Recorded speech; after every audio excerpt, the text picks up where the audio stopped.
What up YouTube, Topaz Ace back for another album review, and this one is to that No Malice, Let the Dead Bury the Dead, and I'm giving this one the green light, man, because it is fire.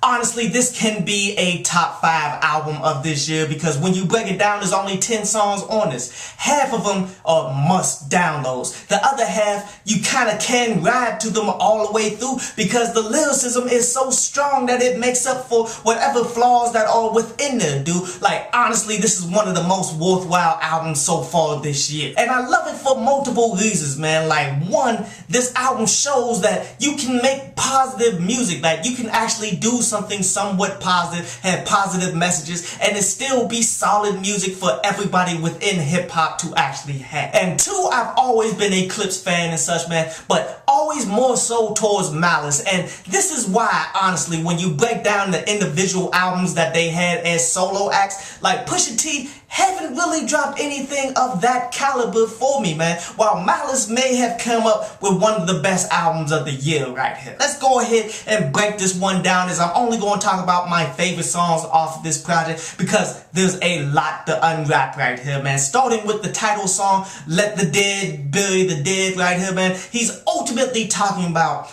how the music industry as we see it right now, how super weak it is. Seeing how a bunch of the newcomers are pretty much selling their soul, selling everything they have just in order to get fame, as that's more of a reference to the record deals and somewhat more of the spiritualism that he's doing on this album as well. And how he feels sympathy for the fans somewhat, man, so he's keeping the fans in his prayers. But of course he's going to deliver some bars to go along with this, saying how he used to tickle the keys like it's ragtime, in which that's solid, especially when you break down what ragtime is. Like, ragtime was a music that black people had way back in the day, where it was basically all off of the piano, and that's why he's saying tickling the keys, as it's applying to his drug dealing background. My next favorite song is that Fake News, where the basic concept of what he's doing here is he's taking the whole fake news thing that Donald Trump has been using against the media outlets that continue to push him and all of that, man, like CNN, and he pretty much uses that to say that you're not even a real reporter,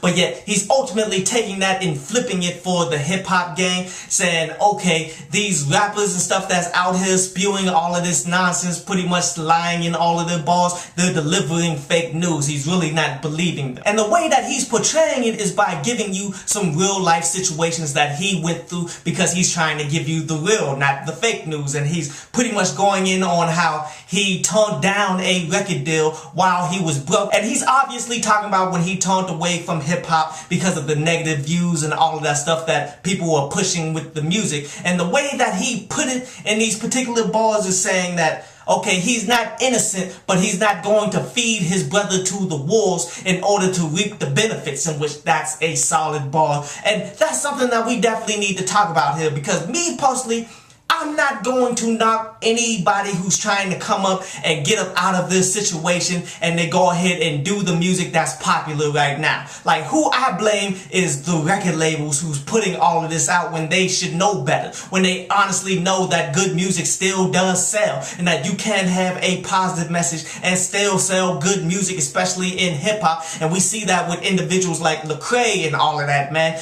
but yet they intentionally push out this music that we hearing right now, because what we hearing right now is you gotta have these Percocets, you gotta pop them in order to be cool, you got to go ahead and do that lean, you gotta go out here and do these random acts of violence and kill everybody, man, just because this is what's selling and you won't sell unless you do that. It's no coincidence that they specifically target these individual lyrics and these types of rappers directly to our community, you did? So I'm not knocking these individuals who's trying to come up. I'm knocking the people who got the money and the power to promote it to everybody and try to get people to actually follow what these individuals are saying. But honestly, my favorite bar off of this entire song came in the second verse, where he said that he's running back into the fire like the towers is burning down and such, man, in which that was dope once you break it down. Because the way he brought it in is how people thinking that he's still in church and still doing all of that, but he's saying that he's running back into the fire,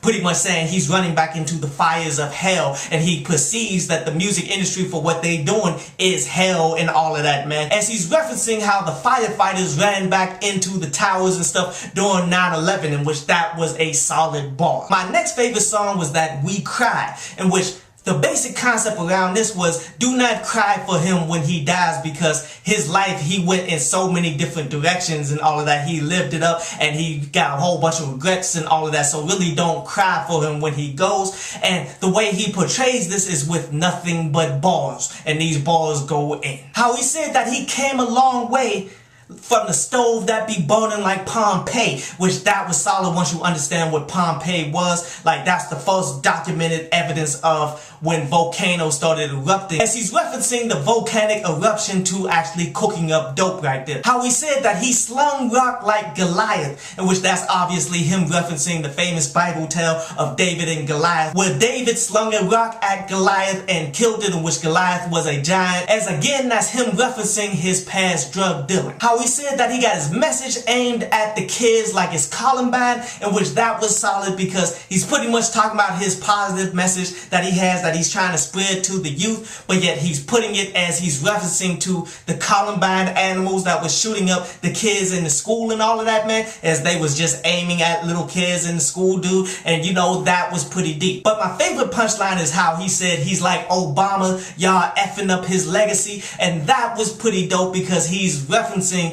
the things that they did with Clips, in which they was doing quality gangster music, man. They was doing quality music all the way around. Whether you like gangster music or not, you could enjoy a Clips album because the production was strong, everything about it was dope. But yet when you look at today's music industry, all of these individuals who's trying to do gangster music and all of that, man, they're really not living up to what the greats of the past used to do. And then when you see it, he's referencing it to Obama. You see Trump is trying to dismantle everything that Obama did. My next favorite song was that Shame on Me, which this was more of a story that started off with him rushing to see his mom's that was on the deathbed, and then watching her die, and then from there going directly into drug dealing and all of that. And of course he did this with some bars, like how he said that he flooded VA like it was Floyd, talking about flooding Virginia with drugs, but yet he's referencing it to Hurricane Floyd, which flooded that whole area. That was pretty solid. But yet he brings it all together, pretty much saying that this is small thinking. And he did that with some interesting bars here as well, saying that it's like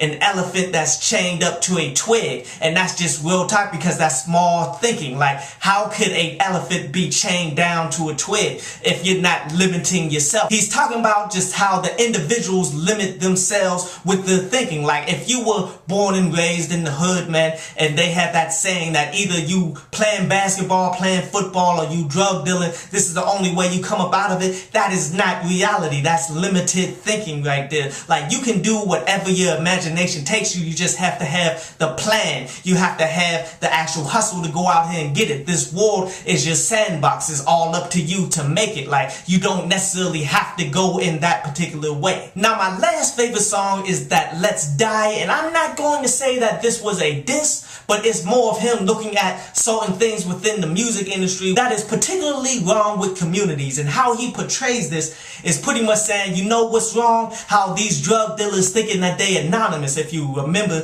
there was a song called Drug Dealers Anonymous with Pusha T and Jay-Z up on that joint, man, as he's ultimately saying that, okay, y'all pushing these drug dealing rhymes and not having any consequences to them and not having any true morals to them at all, man. You're ultimately ruining an entire community by doing that. And then he also flips it up, saying 3 a.m. a lot of things being demonic and such, man. If you do remember, Eminem created a song called 3 a.m. back in the day, and that was one of my favorite songs that he did outside of the Marshall Mathers album and all of that. A lot of people have broken that down for the demonic images that was not only in the video but yet also in the song. But then in the second verse he talks about how everybody flipped up on him because he wanted to do more positive music. He didn't want to do this kind of music, and that just goes back to what I was talking about before. Like, the music industry, they dictate specifically the type of music that is going to go viral, that people going to hear on the radio and all of that, man. And he's saying that nobody wants to rock with him for being positive. Overall, an excellent project, man, from beginning to end right here. Even the songs that weren't my favorites, I still found a lot of enjoyment out of them, dude. That's why I'm giving this joint an 8.5 out of 10. But a quick recap here, man. The positives that I'm taking from this is the lyricism, man. You're getting a whole good selection of songs, man. You're getting a good quality project. Pretty much everything about this is dope. Really, the only negatives that I'm taking from this, man, is the fact that the other 5 songs, they're not of the same caliber of my 5 favorite songs, but yet there's still a lot of quality to be had from them. But this concludes today's review, man. And now we're going to jump into a brief instrumental from underground producer Terry Vibes before we jump into the news and then jump into an article from downloadpads.com.